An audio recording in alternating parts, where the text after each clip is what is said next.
Hey guys, how's it going? Ghosty Rich here. Today I'm going to show you how to troubleshoot your subwoofer problems. So say you go to jump in your car and all of a sudden your subwoofer isn't working anymore and you're like, okay, what did I do?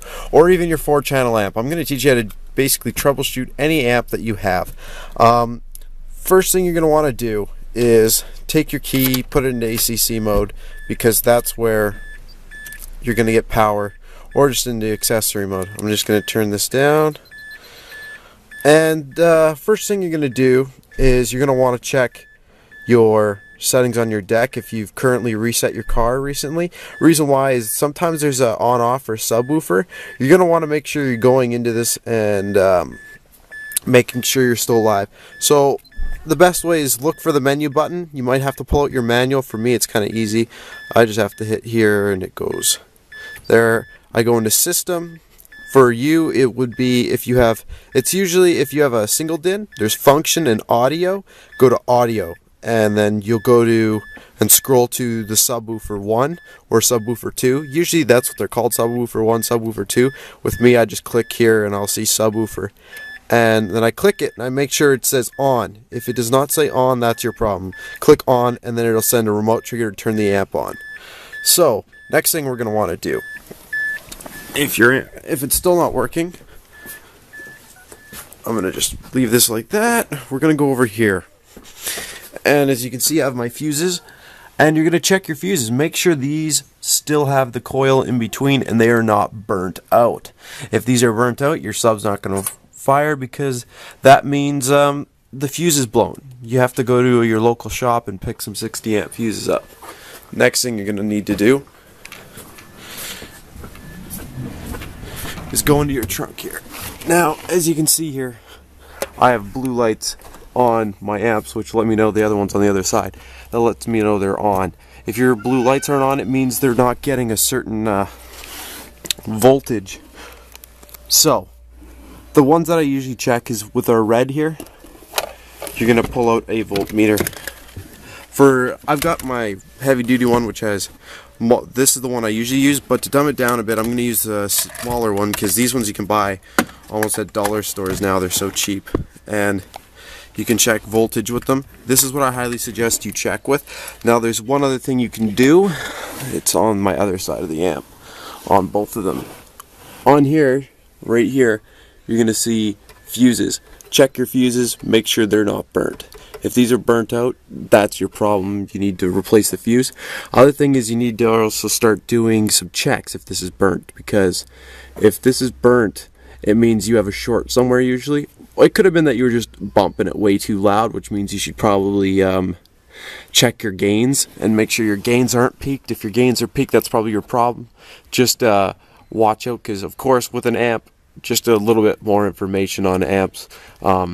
With your gain, nominal is where they like to be. You always go over it a little bit if you want to for a little bit more bass, but like I said, be cautious when treading into that area. So let's take this, let's put this on some DC, because in car we have DC voltage. Make sure our arrow's there. Yep. Okay, so next thing you're going to want to do is put the black to your ground and the red to the wire you're checking.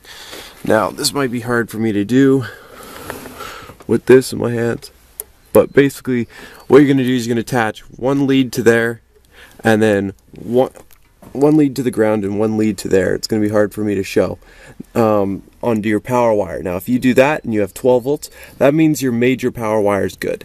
The next one you're going to check, now this is why your car has to be in ACC mode or accessory mode. You're basically going to have to touch a red lead to the trigger wire and a black lead to the ground, and that should show 12 volts as well.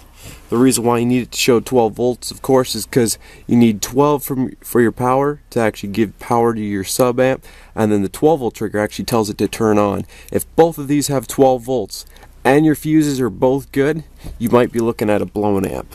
The reason why I say that is because the fuses are, of course, what protects it from the short, so the fuses would stop it. Now, even if the fuses look good, maybe try and swap them. Sometimes fuses can be tricky like that, just it's how it works.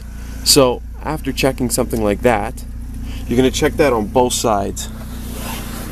here and there. Oh, also make sure, of course, your RCAs are good and plugged in nice and tight.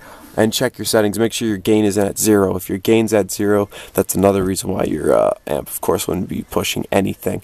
Also, your LPF filter, if that's like 0, even though there's not usually a 0 option, it's 50, you'll want to turn that up a little bit to make sure that's okay. So from there, that's how you would troubleshoot. Now, say these are, if you have a 4-channel or the sub amp, they're on, they're working, you have 12 volts, but you don't have any bass coming out. Well, now you have to troubleshoot to the subwoofer. One, you're going to check your speaker lines, and you'll go to your speaker line and make sure they're tied in properly, negative and positive, and then you'll go to your subwoofer and then check the negative positive. Now, the other way you can test it right from here to check and see if you're negative positive or the problem, you can undo them, take a battery, put the negative end to the negative part of the battery, take the positive end and go to the positive side and just tap it. What this will do is it'll get the sub to go and make a little bit of a sputter and it'll go boom, boom, boom, and you'll know that it's still good. If you're not getting that, that means either the line's dead or the sub's dead. So then from this point you can troubleshoot it down the line, run a new line to your subwoofer and try your subwoofer that way. After that, you have to pull your sub out of the box, check the lines that go from the cups to the subwoofer, and if that's not working, start feeling on the sub. The sub might be blowing itself. Alright, now the troubleshoot door speakers. Now for monoblock, that basically covers monoblock. That's if everything's going good, you have that blue light and stuff, and your settings are all, we'll say, put all your settings at halfway, and you still don't have any bass, then you have to start troubleshooting from your amp to your subwoofer, and then it's probably your sub. Even if a subwoofer is nice, you know, you feel it and it feels fine, it can still be blowing. The other thing you could check also is you might have wired it wrong. Make sure if you have 2 subs that you've actually wired it, you know, correctly for series or parallel. And you can always go on the 12volt.com and make sure that's all good. Now the next thing for door speakers, say you're like, oh my god, I just set up all my speakers and this is going, but a certain door speaker is not. You can always take these leads and you can tap them. The other thing is, the number one cause of a speaker just cutting out is it's either blown or 2.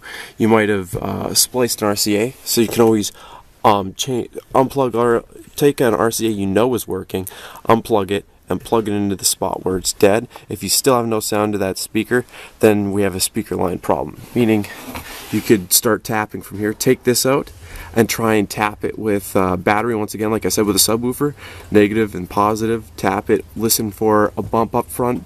It'll make a noise, and then once you do that, you if you still don't have sound, it's time to pull the speaker out of the door and test it. You might have a blown speaker. Another thing I'm going to highly suggest throughout this, if you actually paid somebody to set up your subwoofer, not your buddy, but an actual shop, you should definitely go and take it to the shop before you start, you know, troubleshooting and muck around things, because shops usually will do it for free if they did the work, because, you know, a lot of shops will just do that, and they'll just charge you for parts.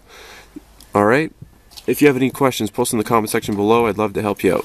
Alright? Thanks for watching. Like, subscribe. Peace. Hey guys, so one last portion for you. For ground, this could also be another reason why your amp isn't working. I'm going to quickly show you for ground. So you're going to take your positive and negative lead. Now if your meter has it, some of them do, some of them don't. There's a continuity. Now I'm going to show you, I can't really show you with the ground, but say this is your ground spot and this is a piece of chassis. So a piece of chassis would be like this, for example, like something that actually direct bolts, like a speaker, not a speaker, a seat bolt. You take where you probably bolted it, you put it where you've bolted it and you put it to a piece of chassis, and it should make a buzz if you have it on continuity. That's what they call it. Okay, so you put it on continuity, and let's pretend that this is it. These are 2 different grounds. See how it's buzzing? That tells me that I have a consistent ground. If I touch, you know, the ground on the car, and I touch the ground where you've mounted your subwoofer ground. Now the reason why is if you have a bad ground, you can get dimming, you can get anything. So that's, if it's not turning on, that can be another major issue, is if you're not grounded correctly in the right place. Make sure when you're doing your grounds, of course, that you've scraped away paint and stuff like that. Okay, so any other questions, post in the comment section below.